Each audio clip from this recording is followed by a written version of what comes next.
Ikibazo rero kiba muri ibi ngibi byose ni uko abamenye Kristo mu by'ukuri ibiryo n'ibyo twambara n'uburyo tubayeho si ikintu gikwiye kudutwarira umwanya. Ibaze ko n'umuntu ashobora kuvuga ngo agiye kuvuga ubutumwa, tuvuge niba ari uwemera Kristo agahura n'undi w'umuyisilamu agatangira kujya impaka z'ibyo kurya, nk'urugero wenda ugatangira ukavuga ngo kuki utarya ingurube. Uba wataye umurongo, uba uzamuye impaka zidafite umumaro. Nk'ibyo bihuriye he na Kristo? Ibyo kurya ko byaremewe inda nayo ikaremerwa ibyo kurya, ibyo bihuriye he na Kristo no kwizera? Urwo ni urugero ntanze, ariko hari n'abandi batanga n'ibindi. Kenshi biroroha cyane kubona uburyo utandukanye n'abandi, cyangwa se gushaka impamvu iyo ari yo yose yatuma utandukana na mugenzi wawe. Ibyo ngibyo tubishakira mu bintu bitandukanye: uburyo twambara, uburyo twemera, uburyo tugenda, uburyo tubayeho, uburyo dutekereza, ndetse ibyo twigishijwe cyangwa se n'ibyo twabonye ahandi. Biratworohera cyane rero kubona ibidutandukanya. Ibyo rero kenshi bidushora mu guhinyurana ndetse no gucirana imanza, kandi izo ni ingeso zitari nziza, cyane cyane ku bamenye Kristo, na cyane ko duhamagarirwa kuba umwe ndetse no kumenya ko hari iby'ingenzi. Mu by'ukuri hari ibyo udashobora guhindura, nk'ibiryo urya bishobora kuba bitandukanye n'ibyo undi arya, uburyo wambara bitandukanye n'uburyo undi yambara, ariko ibyo ngibyo ntibikwiye gufata umwanya wa mbere ngo bisimbure iby'ingenzi mu kumenya Imana no kumenya Kristo no kugendera mu nzira ze. Nkimara kuvuga ibi, wenda ushobora guhita ukibona urimo urakora ibyo tumaze kuvuga, cyangwa se ugatekereza undi muntu ushaka impamvu iyo ari yo yose yatuma habaho kugaragara ko hari itandukaniro. Gusa Pawulo yabivuzeho iyo bigeze ku gukurikira Kristo ko hari ibyo tugomba kwirinda. Mu Baroma igice cya 14 ndasoma umurongo wa 1 n'uwa 2. Udakomeye mu byo yizera mumwakire, mwe kumugisha impaka z'ibyo ashidikanyaho. Umuntu umwe yizera ko ashobora kurya byose, ariko udakomeye arya imboga nsa. Pawulo atanga urugero rw'ibishobora kubaho nk'ibyo kurya. Umwe ashobora kuba arya byose, inyama, ibishyimbo n'ibindi byose, undi we akaba yirira imboga kubera wenda ikibazo cy'umubiri cyangwa se n'inzira yafashe y'uburyo agomba kurya no kwita ku mubiri we. Akomeza atanga n'izindi ngero nyinshi, aravuga ati bamwe bubahiriza umunsi umwe kuruta iyindi, hakaba n'abandi bafata iminsi yose ko ari iy'agaciro, ariko aba bose bakabikora kubw'umwami. Hari uwirinda kurya inyama runaka kubw'umwami, nta kindi kibimuteye, atari uko atazirya, atari uko aziriye yapfa, ahubwo akabikora kubw'umwami. Hakaba n'undi ubirya byose ahimbaza Imana. Pawulo aravuga ati icy'ingenzi ni uko tubikora kubw'umwami. Niba tubikora kugira ngo twireme ibice, icyo ni ikibazo. Niba tubikora kugira ngo ducirane imanza, icyo ni ikibazo. Ariko niba tubikora kubw'umwami, Yesu Kristo ari we mpamvu y'ibyo dukora, aho ngaho turi abanyakuri. Ikibazo rero kiba muri ibi ngibi byose ni uko abamenye Kristo mu by'ukuri ibiryo n'ibyo twambara n'uburyo tubayeho si ikintu gikwiye kudutwarira umwanya.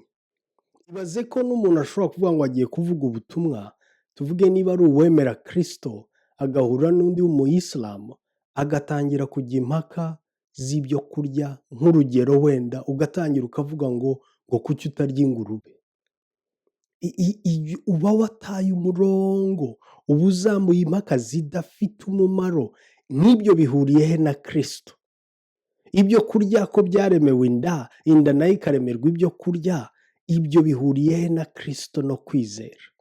Urwo ni urugero ntanze, ariko hari n'abandi batanga n'ibindi. Nta nubwo ari ngombwa ko bamwe baba batandukanye amadini cyangwa se amatorero, bamwe baba bajya no mu rusengero rumwe, ariko bakazana kwirema ibice bishingiye ku tuntu dutoya, ng'ay'amoko, ng'ay'uko usuka umusatsi wawe, ngaho uko inzara wazigize, n'ibindi.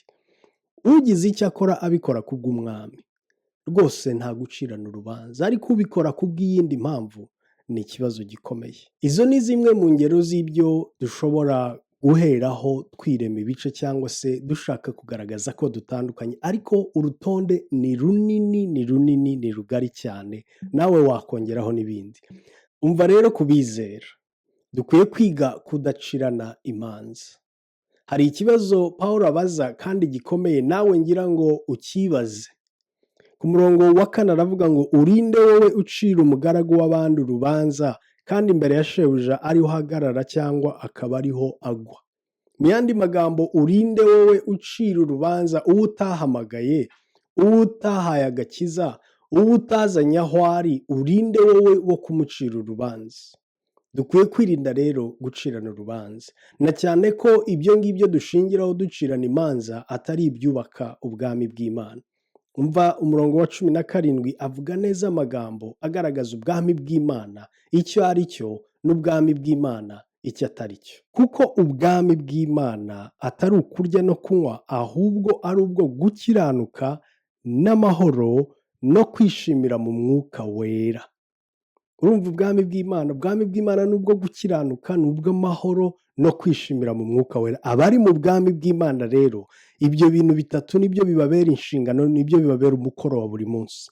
Muri ibi byumweru bitatu bikurikira tuzaba tuvuga kuri ibi bintu. Ese ni gute tubona gukiranuka? Tukabaho mu gukiranuka. Ni gute se tubona amahoro? Aya mahoro se nayo uko intambara zahagaze? Ese ni gute twishima mu mwuka wera? Habaho uburyo bw'ibyishimo bitandukanye, ariko ubwami bw'Imana nubwo kwishima mu mwuka wera. Umurongo wa 18 ari nawo wa nyuma nsoma aravuga ngo ukorera Kristo atyo abanezeza Imana kandi ashimwa n'abantu. Inama nasorezaho nguha rero ntitandukanye niyo Pawulo yatanze, nuko ibyo urya n'ibyo wemera n'uburyo wambara bitakwiye kuba ikibazo ku bandi. Niba ibyo urya hari uwo bigusha, bishyire ku ruhande. Nturi bupfe, nturi bwangirike.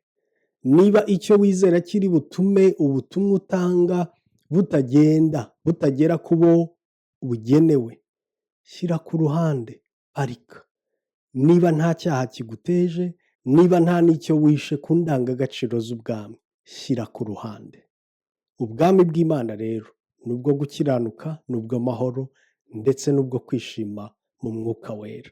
Tuzareba rero uburyo ibi ngibi bitatu iyo ushoboye kubisobanukirwa uzakora ushimwe n'Imana kandi ushimwe n'abantu. Amahoro y'Imana abane nawe, naho kuwa gatatu w'icyumweru gitaha. Niba utarakora subscribe ndagusaba kugira ngo ubikore, ujye ubona ubutumwa butambukira hano. Amahoro y'Imana abane nawe aho uherereye hose.